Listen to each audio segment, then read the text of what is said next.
Alrighty. Welcome to, I would say, one of the most important videos in your AI agency journey and starting your business. And that is going to be your offer creation, okay?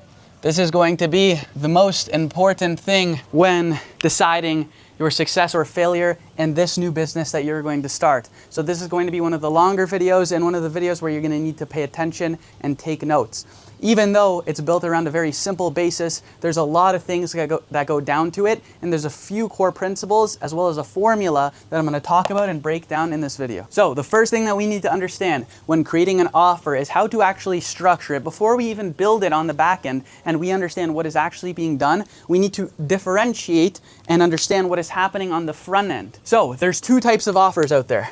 The first is going to be an outcome-based offer, and the second is going to be a feature-based offer. Now, what is the difference between an outcome-based offer and a feature-based offer? Well, it's pretty obvious. It's in the name. In your outcome-based offer, what you are selling them is what does your offer actually do, okay? And in your feature-based offer, you have what it actually is. This is the difference between the two. And 99% of businesses that start and have no idea what they're doing go after this feature-based offer. So they will list a million things. New GPT 5.0 LLM, AI chatbot, AI voice agent, etc. Okay? So it's basically just a value stack. You're trying to essentially confuse your customer into buying, which will never, ever work, okay? If you are listing a million different features and trying to impress them with your new technology that you're using, instead of actually getting them to close and sell, you're going to have them leave the call as a very confused customer and not understand anything that you said or how you can bring them any value. It doesn't matter the features that you use and what's on the back end. You could, don't get me wrong, you could still use all of these, but you have to structure your offer as a outcome-based offer where it is pay me $1, okay? And I'll get you $5 out, okay? That's a simplified way of saying it, okay? You could do it numbers-based as well. 50 estimates per month, right? So numbers-based as in appointments. You could do it as in $5 cost per lead, right? The point is, that is the difference between the two.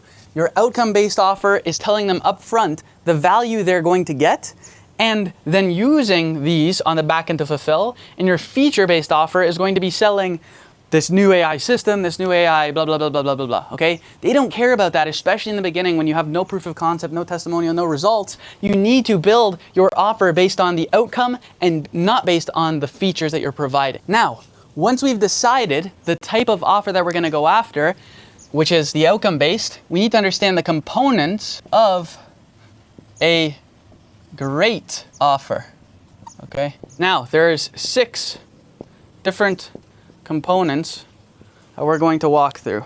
The first is the outcome, which we talked about, and it leads back to here. This is the offer that we want to go after, okay? So we already have this.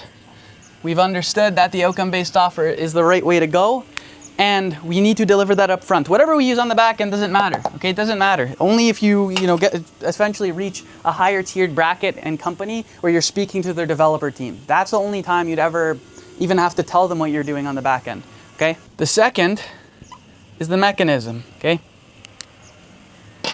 Now, there's a couple different ways. So a good way to talk about mechanism and simplify it is your price point. How you're going to actually make money and how the value that you give to your client is going to earn money in your pocket. Now, there's a couple different ways.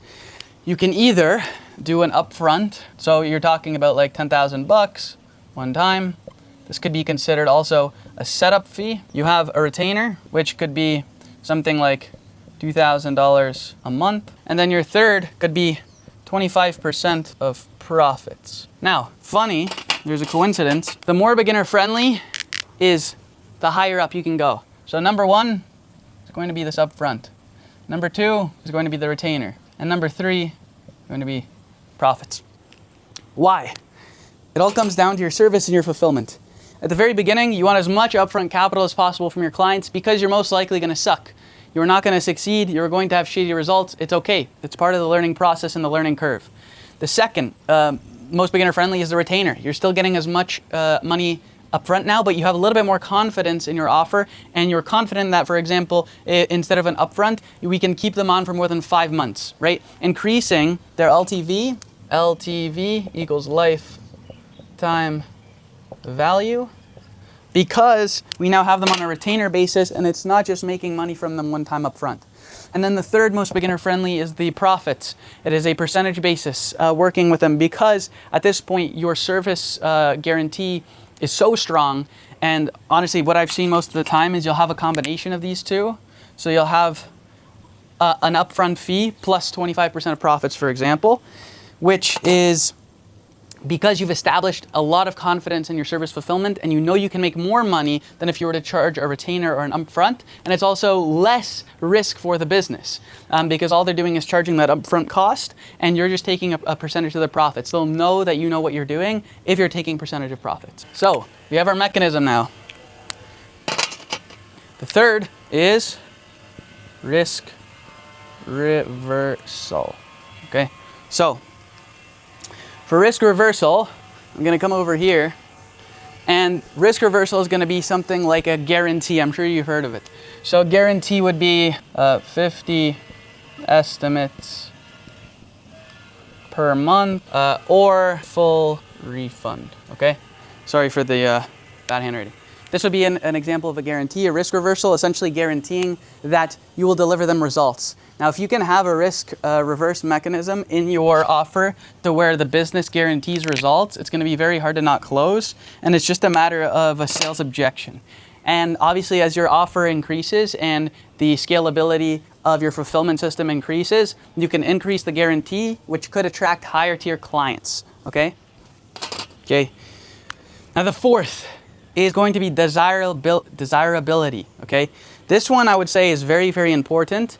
And the reason being is a lot of times what people will do is they will go online and they will see an offer. Okay? Most of the time it's like you saw it once or twice.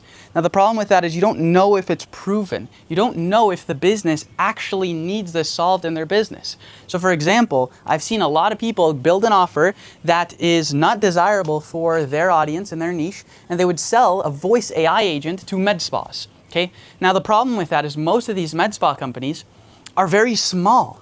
Their biggest problem in their business is not the amount of calls coming through and the fact that they're missing calls, is that they're not getting enough calls. Okay? So the desirability of the offer is not good enough. You need to make sure that your offer is desirable by your client, and the way that you can do that is market research. Okay, it's very easy to do that. So this doesn't correlate with everything directly because it's something that is niche to niche, and you need to decide, does your client actually need this? Does your offer actually need this? Do the people that you're targeting actually need this? Okay?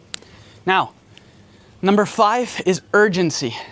Now, urgency is very important.